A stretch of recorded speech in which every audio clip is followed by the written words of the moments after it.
रोज इस शिवलिंग की पूजा किया करती थी और यहाँ से लगभग 10 से 12 सीढ़ियाँ चढ़ हमके अंदर जाने का रास्ता बहुत ही संकरा है और एक बार में एक ही व्यक्ति बैठकर अंदर जा सकता है। यहाँ हम 10 से 12 सीढ़ियाँ नीचे उतर गुफा के पहले कक्ष में आते हैं जिसे सीता शयन कक्ष कहते हैं। केवल 10 बाय 10 के इस भाग में श्री राम, लक्ष्मण और माता सीता की मूर्तियाँ स्थापित है। यह है पहला, ये दूसरा, ये तीसरा, ये चौथा और ये है 5वां वटवृक्ष। प्राचीन रामायण काल में ये पूरा परिसर दंडकारण्य का हिस्सा हुआ करता था, जहाँ दूर दूर तक घने जंगल और पहाड़ थे। इन्हीं 5 वटवृक्ष के पास है सीता गुफा।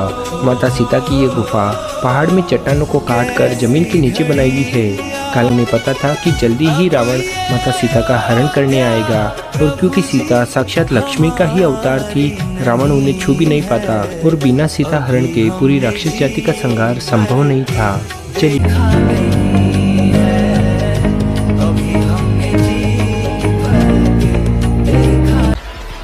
अगर आप हमारे चैनल पर नए हैं तो चैनल को सब्सक्राइब कर लें और बेल के आइकन को दबा लें। पंचवटी वही स्थान है जहां पर श्री राम, लक्ष्मण और सीता जी ने अपने वनवास का काफ़ी लंबा समय बिताया था। नासिक में पंचवटी तीर्थ क्षेत्र में और इसी जगह से रावण ने सीता जी का हरण किया था। तो चलिए पंचवटी की यात्रा शुरू करते हैं और इस यात्रा में सबसे पहले चलते हैं सीता गुफा की तरफ। अभी सुबह के 7 बजे हुए हैं और पंचवटी की तरफ जाते वक्त विक्टोरिया ब्रिज के पास हमें फूलों का बाजार दिखाई दिया। इस बाजार से पंचवटी के लगभग सारे मंदिरों में फूल जाते हैं। श्री राम ने भाई लक्ष्मण और माता सीता के साथ पंचवटी में अपने वनवास काल का काफ़ी लंबा समय बिताया था और इसी जगह से रामायण की कहानी को एक नया और अलग मोड़ मिला था। और यहाँ से थोड़ी दूर चलने पर हम पहुँच जाते हैं पंचवटी सीता गुफा परिसर में। पंचवटी के इस परिसर में त्रेता युग से 5 प्राचीन बरगद के पेड़ हैं, जिसे स्थानीय भाषा मराठी में वटवृक्ष कहते हैं और इन्हीं 5 वटवृक्ष के नाम पर इस जगह का नाम पड़ा पंचवटी। ये 5 बरगद के पेड़ आज भी आप यहाँ देख सकते हैं। इन 5 ही बरगद के पेड़ पर नंबर लगाए हुए हैं। ये है पहला, ये दूसरा, ये तीसरा, ये चौथा और ये है 5वां वटवृक्ष। प्राचीन रामायण काल में ये पूरा परिसर दंडकारण्य का हिस्सा हुआ करता था, जहाँ दूर दूर तक घने जंगल और पहाड़ थे। इन्हीं 5 वटवृक्ष के पास है सीता गुफा। माता सीता की ये गुफा पहाड़ में चट्टानों को काट कर जमीन के नीचे बनाई गई है। कालांतर में इस गुफा के आगे लकड़ी का मंदिर बना दिया गया था, लेकिन गुफा आज भी वैसी ही है। चलिए इस गुफा के अंदर चलते हैं। ये मंदिर एक 2 मंजिला इमारत है जो कि काले पत्थर और लकड़ी से बनी हुई है और इसी मंदिर के अंदर से हम गुफा के अंदर चलते हैं। गुफा के अंदर जाने का रास्ता बहुत ही संकरा है और एक बार में एक ही व्यक्ति बैठकर अंदर जा सकता है। यहाँ हम 10 से 12 सीढ़ियाँ नीचे उतर गुफा के पहले कक्ष में आते हैं, जिसे सीता शयन कक्ष कहते हैं। केवल 10 बाय 10 के इस भाग में श्री राम, लक्ष्मण और माता सीता की मूर्तियाँ स्थापित है। यहाँ से कुछ सीढ़ियाँ नीचे उतर हम सीता श्रृंगार कक्ष में आते हैं, जहाँ पर माता सीता अपना श्रृंगार किया करती थी।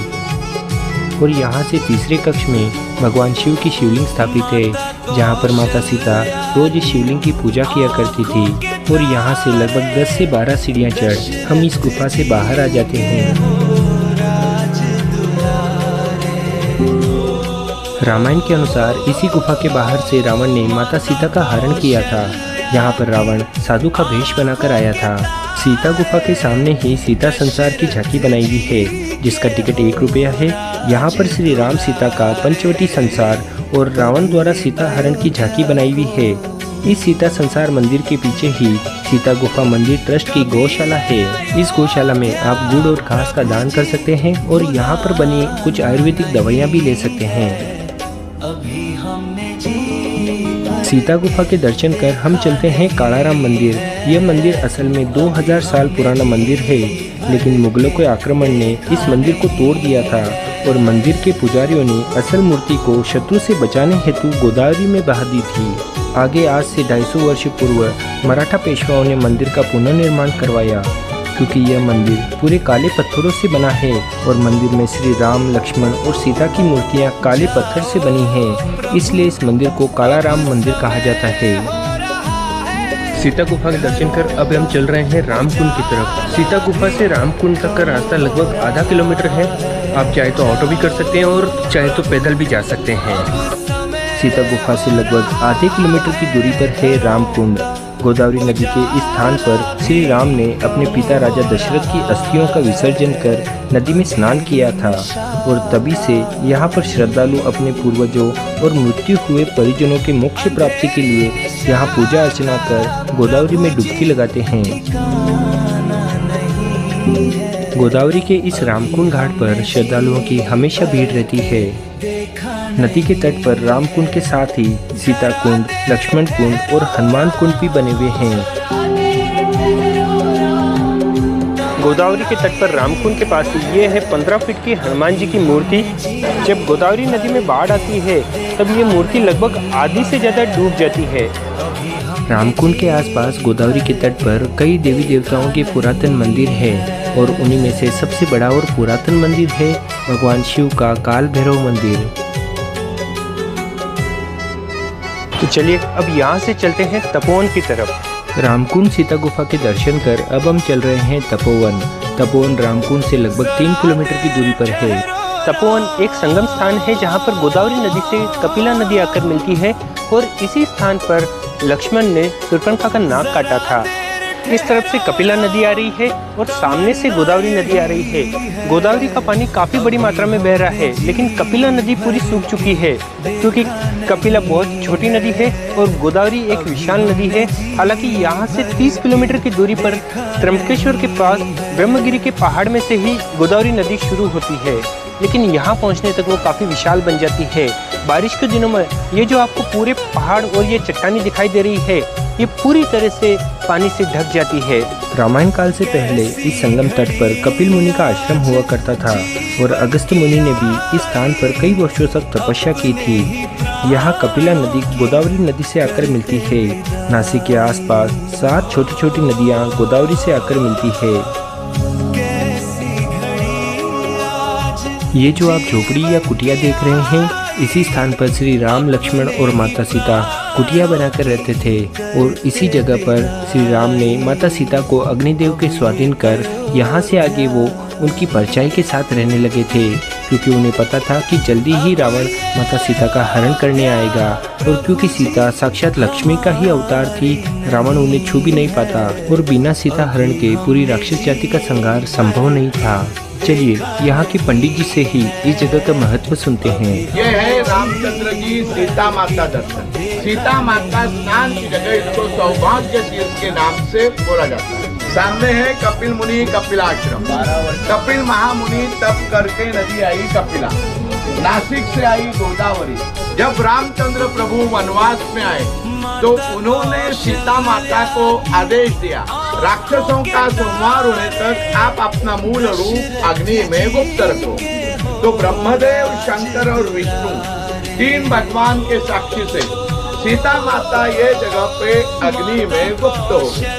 यहाँ से राम जी ने मायावी रूप निकाला, वो रखा पंचवटी सीता गुफा में। रावण जो ले गया वो मायावी सीता, मूल स्वरूप अग्नि में।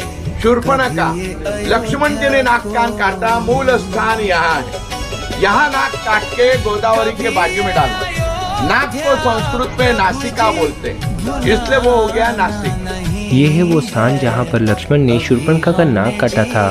प्राचीन काल से यहाँ पर ये मूर्ति बनी हुई है और पास में ही अगस्त मुनि की ध्यान मुद्रा में मूर्ति है। राम सीता की कुटिया के सामने ही ये एक शिवलिंग बना हुआ है।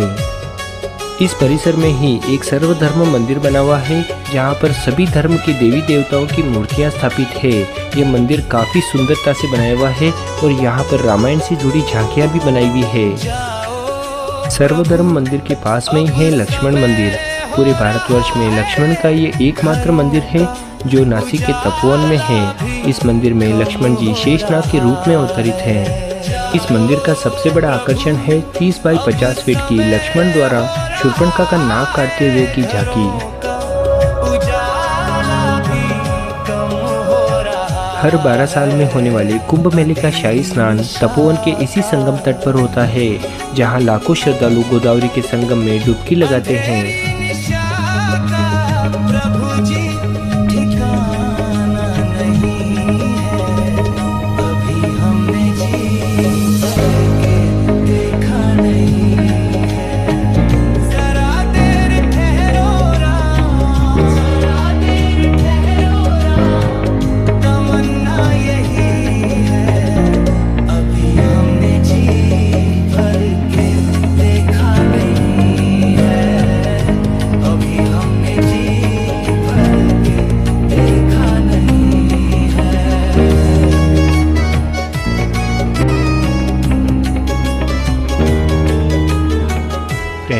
ये था रामायण से जुड़ा और रामायण काल का बहुत ही बड़ा स्थान पंचवटी।